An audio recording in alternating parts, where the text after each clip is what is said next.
Welcome to Life Happens, where Texans come to protect their legacy and prepare for the second half of life. Join your host, attorney Kim Hegwood with Hegwood Law Group, and our weekly guest as we navigate the challenges that emerge as life happens.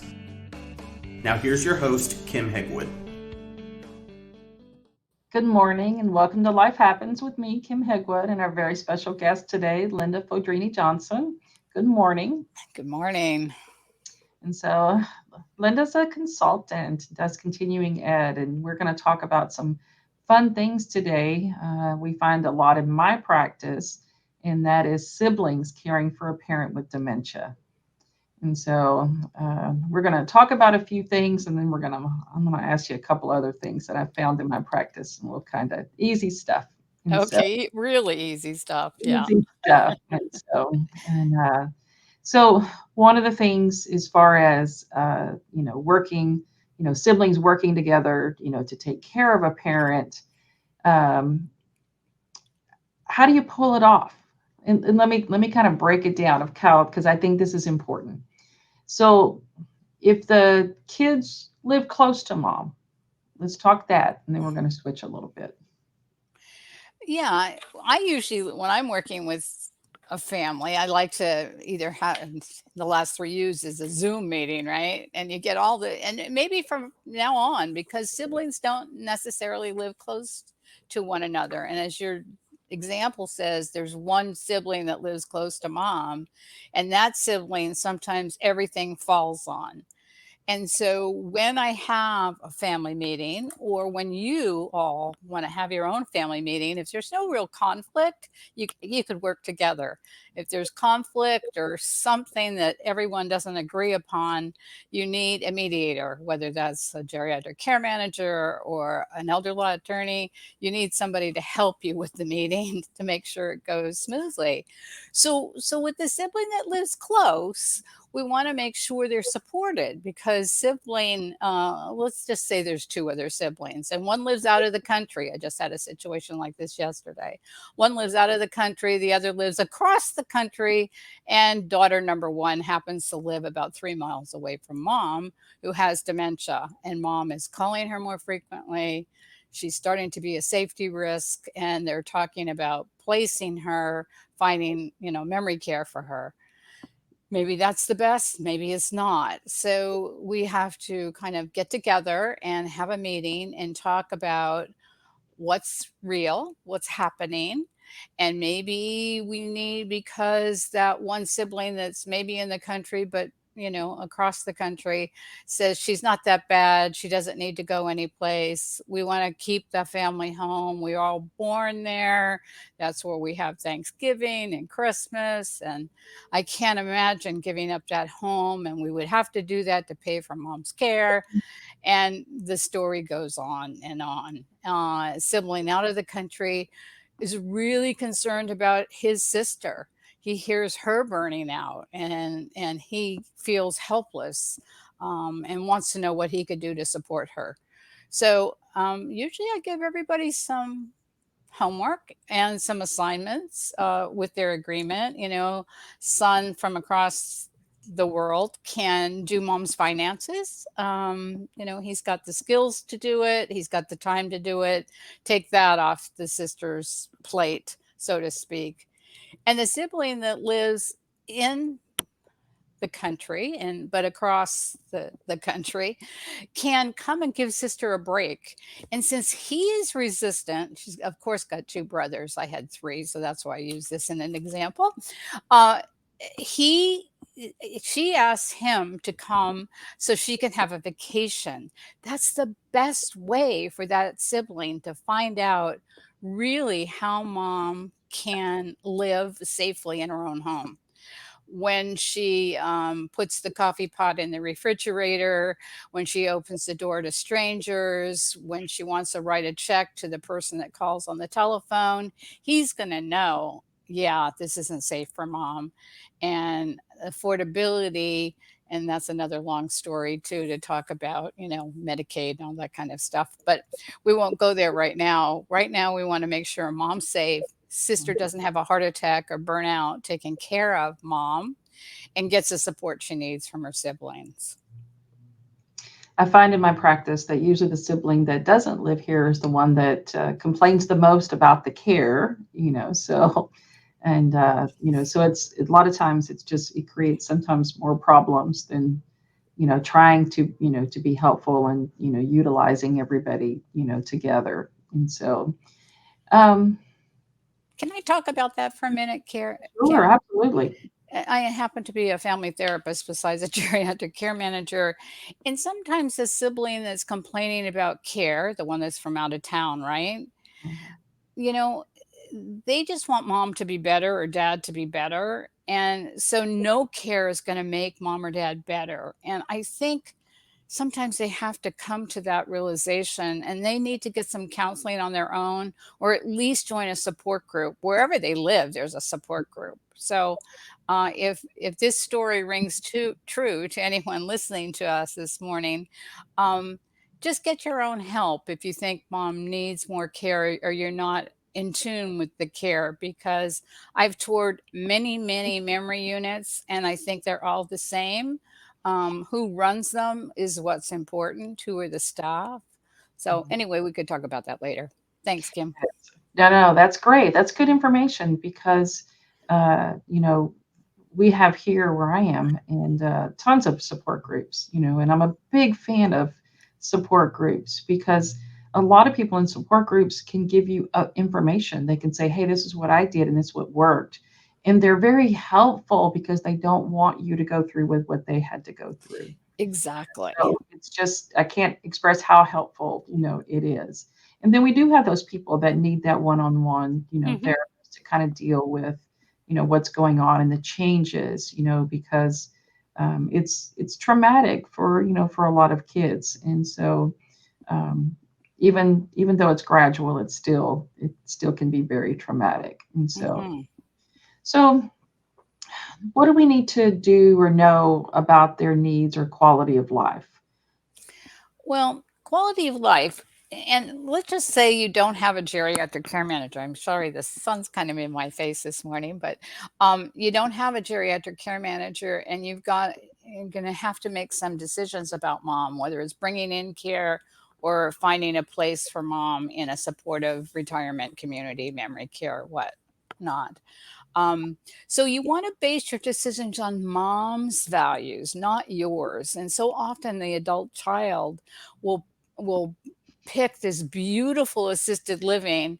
And I remember a client of mine that was so unhappy there that the children had me come in to see their mom because she was crying all the time. And it was beautiful. The care was wonderful. The staff were terrific. And she was just crying constantly. And when I went to see her, she said, I don't want to live on a cruise ship. And I've had just the opposite happen also. But she was an Italian woman. Happened to grow up in San Francisco, and I remember in the Italian families that were very much in my neighborhood. Um, she had a very simple life, and she didn't have all that ambiance. Her sofa was covered in plastic. She cooked the smelly Italian great smelling food in the garage downstairs so she didn't get the kitchen dirty upstairs. I mean, so this ambiance was just a bad match for her. So know your parents' values before you make decisions. And the same thing with hiring caregivers. Does your mom like to chat and go and do things all day? Or she just likes her silence. She likes to be in her yard by herself with her pet. You don't want a caregiver that's going to be like a helicopter parent and hover over mom all day. You want somebody that's going to match her values. Is somebody like a friend of hers? Is it somebody that maybe is in their 50s and 60s and not a 25-year-old? That can reminisce and talk about what it was like when she went to elementary school, or what was her favorite game that she used to like to play, and they can reminisce. So making these kind of decisions should be based on the values of the parent, and that even means to they get to the very end of this dementia, journey. I was just talking to a gentleman yesterday who is of Asian descent, and I said, as dementia progresses, your ability to understand languages and words diminishes. It just, from a huge vocabulary, they might only understand 25 words at the end of their progression through this illness. The same thing with their environment. I think it's really important that he choose an environment that has other Asian people in it, so she feels like she belongs. There are little subtle things to think about when you're making these decisions about quality of life to maybe somebody who loved to go boating and can't go boating anymore, can bringing them to the shore to watch the boats go in and out, or taking them on a boat ride but not be the captain of the ship. So think about what was really important to your parent, what they loved to do, and what they valued, and make that part of their life all through this journey. My mom's going to be easy. She wants to be catered to and pampered because we've spoiled her. And so that'll be her. She'll be the princess wherever she's at. Well, you need to tell the caregivers that, and you might have to have her own personal assistant to be her tour guide through the journey, and bring her that cup of tea at 3 o'clock in the afternoon when she used to always have cup of tea, and the 2 biscuits or cookies or whatever it was that she had with them. Yeah. So how do we better communicate with our parent that has dementia? So, when you're saying, do you want to do this? And they say no, and you want to do this, or no, or do you like this place? No. And kind of like, it almost reminds me of a toddler when you want them to do something and no is their word they've learned. Well, make sure you don't use the word should. See, I'm just using it myself. Because when anyone says you should do something, you kind of want, no, I want to do it my way. Even if that thing was what you wanted to do, you're going to say no. And sometimes saying no means they don't understand your complicated invitation. Would you like to go across town and have lunch at Susie's kitchen? She doesn't remember Susie's kitchen, even though it was her favorite place to go. Going across town doesn't make sense to her because she doesn't know if that's a 4-hour ride or a 2-minute ride. So the ability to process multiple pieces of information diminishes. So you want to keep your invite simple. Would you like to go out for ice cream? Yes or no. And not, where would you like to go for lunch? Or even giving somebody a menu in a restaurant. That's way overwhelming. Most menus, it takes me a few minutes to look it over to make a decision. Decisions are difficult. So would you like to go out for spaghetti tonight? You go to an Italian restaurant and you order spaghetti. You don't even look at the menu. You've looked at it online and you know that they have what mom likes. You've done that behind the scenes to eliminate that no or that resistance, is what you want to do. And if you need somebody to put on a jacket and they don't want to put on a jacket and it's really cold outside, you don't say, would you like to put on your jacket? You say, Mom, you want the pink one or the blue one today? You allow some decision, but it's simple between two things. And if that's overwhelming, it's you just hand them the pink jacket. And now we're going to go. When we're used to asking those kinds of questions, Kim, because they're respectful, right? We've always done that with our parent, with our spouse, whoever it is that has dementia. Now we want to be respectful. And I think being respectful is understanding their limitations in making decisions, and how making especially important decisions is going to be impossible for them. And as an attorney, I'm sure you've had many siblings that bring mom or dad in and they said, Mom, what do you want to do? And mom's just overwhelmed. Just think of the Advanced Healthcare Directive. I mean, the one that the University of California has, it's in every state, but it is like 15 pages, right? Oh, wow. Mom's not going to understand all those things, even though that document happens to have clip art in and be colorful. Not that all attorneys do clip art and colorful in their documents, but maybe there's a hint for you there. It's still going to be a legal document because of it, it follows the laws of whatever state you're in. So again, making the conversation simple, avoiding difficult decisions, and always thinking about your parents' values before you ask a question or make a suggestion. And one of the things I've done with lots of families is say, you know, I know you don't want to make a decision on a place for your parent, but tell them now, early in the process, that you don't want to make those kind of decisions for them. And you would be happy if they would go see a couple. So, in case they broke a hip and needed some rehab, you would know which one they liked. And so the adult children take their parent, I think, to two if there really is dementia. If there's just really, really early dementia or maybe the physical disabilities, you could show them three and not push to say, this is just for the future. If you have an accident or you get sick, we know what kind you like, what appeals to you. And what happens sometimes is very interesting is if the kids don't push and don't insist, mom or dad, especially in the early part of this process, will say, you remember, Willow Glen or the place with the green sofas. Maybe they're not going to remember the name. The place with the green sofas, and they had that big yellow colored dog, golden retriever, a big yellow colored dog in the lobby. Maybe I'd like to live there. And that really shocks adult children, but they're not pushing and they don't get the no because it's the parent's decision.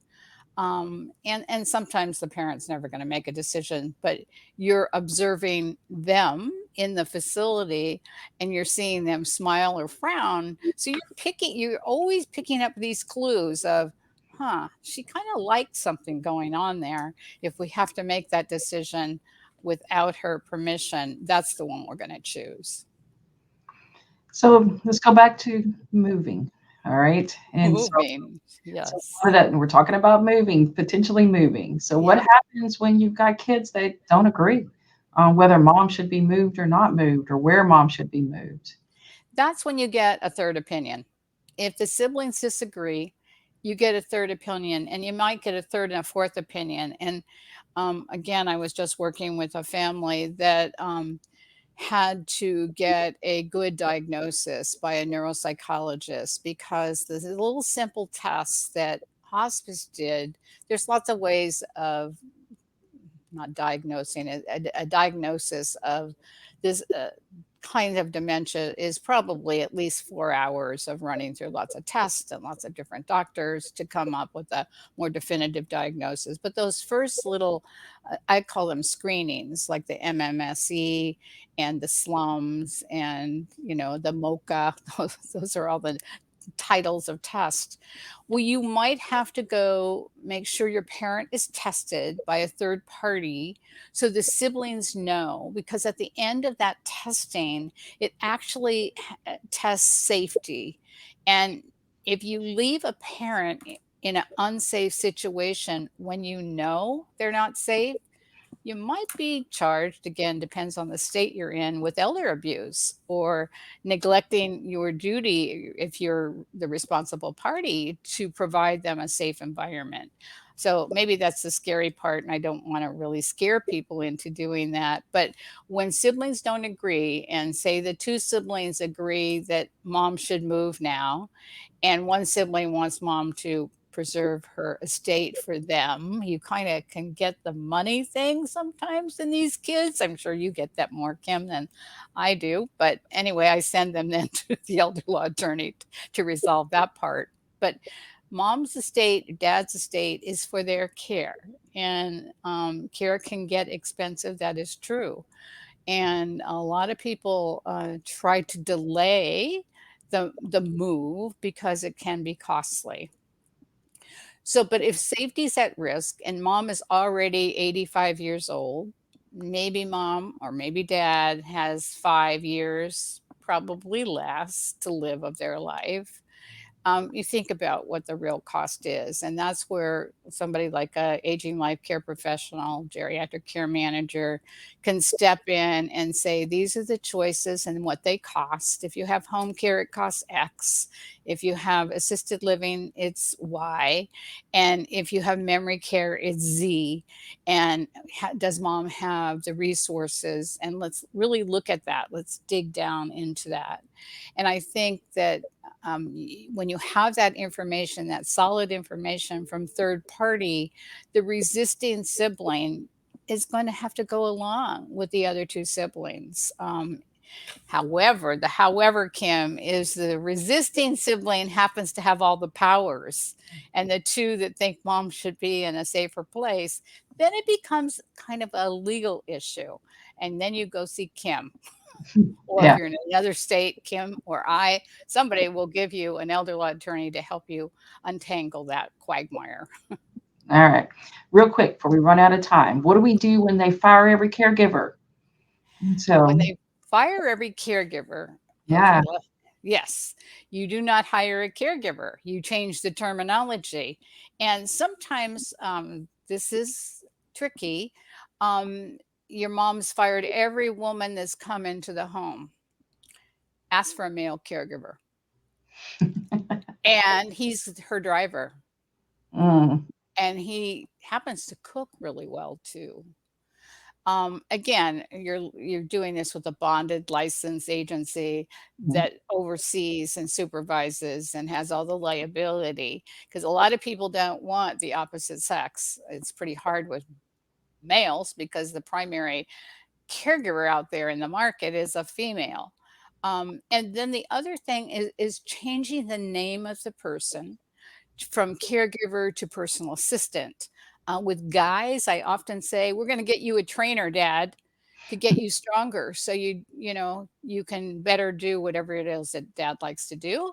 And we bring the trainer in who actually can cook and starts to clean and do laundry, but that they don't start those domestic things right at the beginning. I even encourage families to hire somebody. If an agency tells you only 20 hours, hire them for 20, but start them, pay them for those 20 hours, and especially if you think is a good personality match, and they're your friend. And they're going to come and visit with you and have coffee and tea and meet your mom. Then they're going to come back with you and have coffee and cookies again. But you're going to go on an errand and you're going to leave mom with that caregiver alone while you could sit in your car and look at your email or text your friends, whatever it is you're wanting to do, but you're going to be gone for at least an hour. And then you come back and chit chat again and make those visits short. The third time that caregiver comes, she comes without you with some blueberries or some strawberries or some flowers that she said she was in the neighborhood and saw these fresh and she just thought she'd bring them by. You've built a relationship. When you build a relationship, the person's not going to be fired. Number one, mom doesn't know she was even hired and that she's being paid. yeah. So this is a therapeutic fiblet. Yes, you're Mhm. going to have to stretch the truth a little bit and get in a support group so you feel like you're not lying, because you're not. I tell clients just to lie. It doesn't matter. Sometimes you just have to do what's in their best interest. Exactly. Exactly. Definitely. So cool. This has been so good. So, Linda, tell us how somebody finds you if they want some more information from you. Well, I think on the screen is my email address. It's lindafj620@outlook.com. And my website is just my name without the hyphen, Linda Fodrini-Johnson. And you've got my phone number on there too. The website's probably the best place. I do free online Zoom classes related to dementia every single month. I love teaching. I had a business for a long time. I sold it and retired, but I continued to advise, consult, and teach. And I Uh, have a book. Forgot the Empowered Caregiver. Yes. Yes. All There it is. right. There you go. The Empowered Caregiver. That's perfect. And so, can you It get it is. on Amazon or do you get it off your website? Amazon, perfect. You could, and my website will connect you to Amazon, of course. The whole Perfect. world's connected to Amazon. Linda, thanks so much for being on the show today. It's been a pleasure. Thank you, Kim. I love being with you all. Thank you. Thanks. Thanks for tuning in to this week's episode of Life Happens with Kim Hegwood. Be sure to tune in every Thursday at 10 a.m. wherever you listen to your podcast as we navigate through the challenges that emerge as life happens. The content of this podcast does not establish an attorney-client relationship or constitute attorney-client privilege, legal, medical, financial, or any other professional advice.